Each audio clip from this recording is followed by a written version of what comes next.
केंद्र के कृषि कानून के विरोध में आंदोलन कर रहे किसानों के साथ अब मोदी सरकार आर पार के मूड में है। 26 जनवरी को दिल्ली में हुए हिंसा के बाद से ही किसानों के साथ केंद्र सरकार ने बातचीत बंद कर दी है। हालांकि किसान भी अपनी मांग को लेकर आंदोलन पर अड़े हैं, लेकिन अब केंद्र सरकार ने इतने दिनों बाद फिर चुप्पी तोड़ी है। केंद्रीय कृषि मंत्री नरेंद्र सिंह तोमर ने एक बार फिर ये साफ किया है कि केंद्र के 3 नए कृषि कानून वापस नहीं होंगे।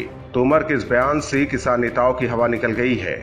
किसानों को लग रहा था कि वो 7 महीने के आंदोलन के बाद सरकार को झुका लेंगे, लेकिन ऐसा होता हुआ नहीं दिख रहा है। कृषि मंत्री के बयान पर किसान नेता राकेश टिकैत ने भी पलटवार किया है।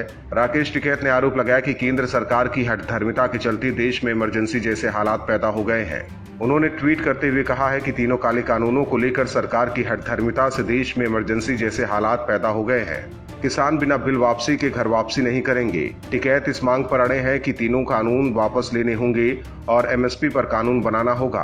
हालांकि ऐसा पहली बार नहीं है कि जब केंद्र सरकार ने कृषि बिल वापस लेने से मना किया हो। सरकार की तरफ से लगातार ये कहा जाता रहा है कि वो किसानों के साथ बातचीत को तैयार है और जिन चीजों पर किसानों को ऐतराज है उस पर वो आकर चर्चा करे, लेकिन बिल वापसी का सवाल ही नहीं है। दूसरी तरफ किसान पिछले 7 महीने से कृषि बिल वापस लेने और इसके साथ ही सरकार एमएसपी को कानून का हिस्सा बनाने की भी मांग कर रहे हैं।